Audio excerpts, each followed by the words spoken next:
അത് മാത്രമല്ല, ഞാൻ ഇന്നലെ ഒരു കമന്റ് കണ്ടു, ചേട്ടന്റെ കാല് പോലെയാണോ കുഞ്ഞിന്റെ കാല്, ഒന്നും തോന്നരുത് കണ്ടപ്പോൾ.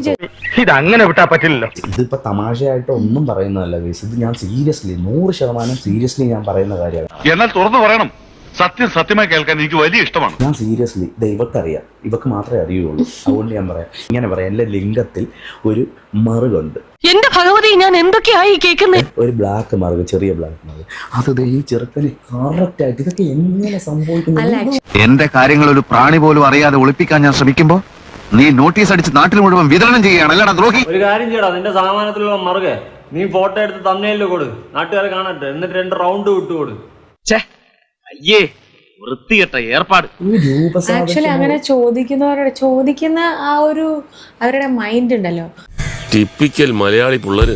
ആരോ വന്ന് ചോദിച്ചു, നിന്റെ ഒക്കെ കാലിന് വയ്യാത്ത പോലെ നിന്റെ കൊച്ചിനും കാലിന് വയ്യ, ഓക്കെ നിനക്ക് മാന്യമായിട്ട് കൊടുക്കുക. അവന്റെ തന്തയ്ക്ക് വേണമെങ്കിൽ വിളിച്ചിരുന്നെങ്കിലും അല്ലേലും തന്റെയൊക്കെ വായന ഇതല്ലേ പ്രതീക്ഷിക്കാവൂ. നീ ഒന്ന് ആലോചിച്ച് നോക്ക്, ഈ ഒരു മറുകുണ്ട്.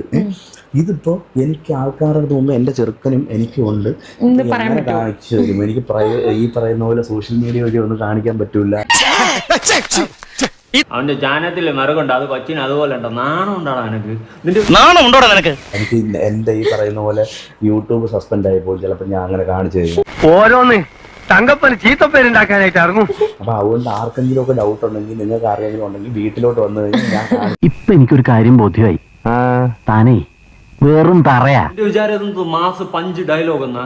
എടാ കുറച്ച് ബോധം കാണിക്കടാ, ബോധത്തോടെയൊക്കെ പെരുമാറാൻ പഠിക്കും. നീ എന്നുപോലെ ഇങ്ങനെ തറയായി പോയി.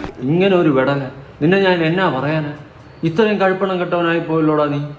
അതും ആ അടുത്ത് കിടക്കുന്നു. ഇതേതാണ്ട് എലിക്കണിയിൽ സൂന വെട്ടതുപോലെ. ഡീസന്റ് മാനോ ഇൻഡീസന്റ് വിഷയം ഇന്ന് അവസാനിപ്പിച്ചില്ലെങ്കിൽ നാട്ടുകാരായ ഞങ്ങൾ യോഗ അവസാനിച്ചിരിക്കുന്നു. എല്ലാവരും പിരിഞ്ഞു നോക്കോളൂ. ഇനി അടുത്ത ആഴ്ച ഇതേ ദിവസം ഇതേ സമയം.